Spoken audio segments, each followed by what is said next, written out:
Lain dulu, lain sekarang. Dulu mengaku tahu, sekarang mengaku tidak tahu. Ya, kita mestinya nggak kaget sama jawaban dari Pak Jokowi yang suka berubah-ubah. Jawaban dari mantan Presiden Jokowi soal kasus-kasus korupsi yang sekarang marak dibongkar. Soal kasus-kasus korupsi yang terjadi di era kepemimpinannya. Kita mestinya masih ingat, dulu ketika masih berkuasa, Pak Jokowi dengan gagah pernah sesumbar kalau dia tahu siapa-siapa saja mafia migas yang hobi mengimpor minyak dan gas. Lah ini yang senang impor ini yang bukan saya cari, udah ketemu lah siapa yang senang impor, udah ngerti saya.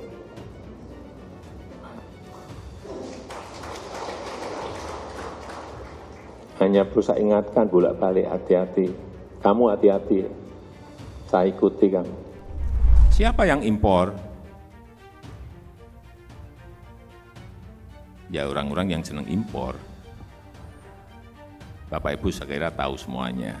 Ada yang senang impor dan tidak mau diganggu impornya. Baik itu minyak, baik itu LPG, ya ini mau saya ganggu.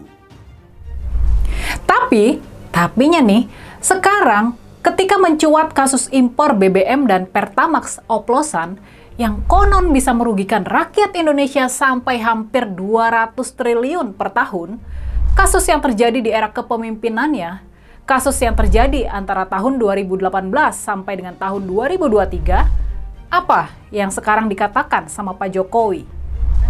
Terkait blending. Ya kalau ada kejurukan sudah dikebuk dulu. Merasa kecolongan nggak sih? Kecolongan nggak sih Pak dengan ini? Ya sekali lagi ini manajemen besar, manajemen besar.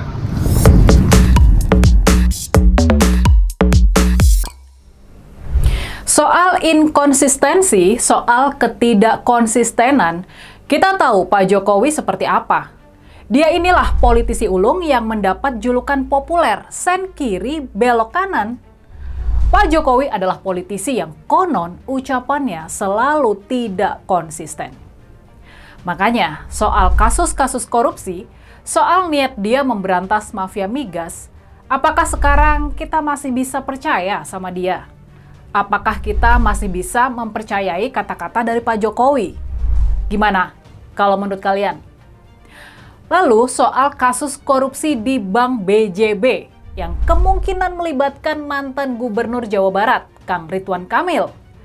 Kita juga bisa mencatat pujian setinggi langit yang dulu diucapkan oleh Pak Jokowi ketika mendukung Kang Emil di pemilihan Gubernur Jakarta di tahun 2024 kemarin. Kalau Bapak Ibu bertanya kepada saya, jawaban saya rekam jejak. Rekam jejak. Kenapa saya Ridwan Kamil? Karena juga rekam jejak. Dulu Pak Jokowi mengaku mendukung Kang Emil karena tahu soal rekam jejak Kang Emil. Dia tahu soal rekam jejak Kang Emil yang bagus, sehingga layak didukung menjadi gubernur. Tapi sekarang, setelah rumah Kang Ridwan Kamil digeledah sama KPK terkait kasus korupsi di Bank BJB yang konon melibatkan orang-orang di sekitarnya, apa yang dikatakan sama Pak Jokowi soal Kang Ridwan Kamil sekarang ini?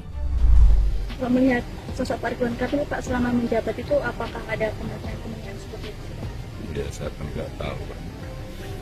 Kaget nggak Pak dengar pertama kali kabar? Sangat kaget. Omongan politisi konon memang nggak bisa dipercaya. Omongan mereka keluar sesuai dengan kepentingan politik mereka saja. Nggak cuma Pak Jokowi yang seperti itu, yang omongannya nggak bisa dipegang. Mungkin hampir semua politisi seperti itu. Tapi di antara semua politisi, tampaknya memang Pak Jokowi ini yang paling mahir dalam urusan tipu-menipu ini. Makanya sampai-sampai kemudian muncul julukan populer, sen kiri, belok kanan. Sebuah istilah yang dipopulerkan oleh politisi P3 yakni Gus Romi, Muhammad Roma Hurmuzi. Jauh sebelumnya, majalah Tempo pernah membuat cover yang menyindir Pak Jokowi yang suka berbohong ini. Yang nggak konsisten antara omongan dan tindakannya ini. Mereka menampilkan Pak Jokowi dengan bayangannya yang berhidung panjang seperti Pinocchio. boneka yang hidungnya bakal memanjang kalau berbohong. Ketika itu, majalah Tempo mengulas ingkar janji Pak Jokowi kepada para penggiat anti korupsi soal pemilihan pimpinan KPK atau Komisi Pemberantasan Korupsi. Waktu itu, Pak Jokowi sempat berjanji akan memperkuat KPK. Tapi pada kenyataannya, dia ikut arus melemahkan komisi tersebut. Soal kebiasaan berbohong Pak Jokowi, ini kemudian mendapatkan pengukuhan dalam karya patung yang dibuat oleh seniman Mas Butet Kertarejasa. Patung tersebut menampilkan lelaki kurus dengan pakaian Raja Jawa seperti yang pernah dipakai oleh Pak Jokowi. Uniknya, lelaki tersebut punya hidung yang panjang seperti Pinocchio.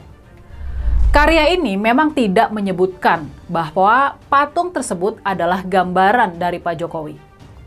Tapi kecerdasan kita tentunya bisa menarik garis hubungan di antara patung tersebut dan kritik kepada Pak Jokowi.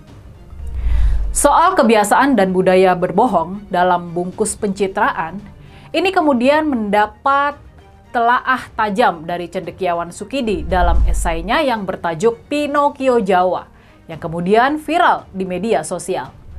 Di situ mesti tidak menyebut nama Pak Jokowi, secara tajam Pak Sukidi membedah perilaku-perilaku seperti yang biasa dilakukan oleh Pak Jokowi. Di dalam esai tersebut, Pak Sukidi mengingatkan bahaya besar yang dibawa oleh pemimpin yang berkarakter Pinocchio Jawa.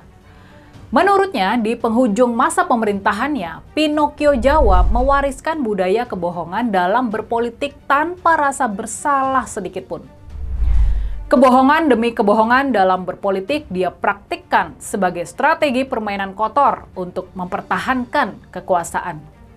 Pinocchio Jawa menjadikan kebohongan politik sebagai bagian sentral dari karakternya. Dia memimpin republik bukan dengan keutamaan publik, melainkan dengan kebohongan, korupsi, nepotisme, dan berbagai praktik kejahatan lain.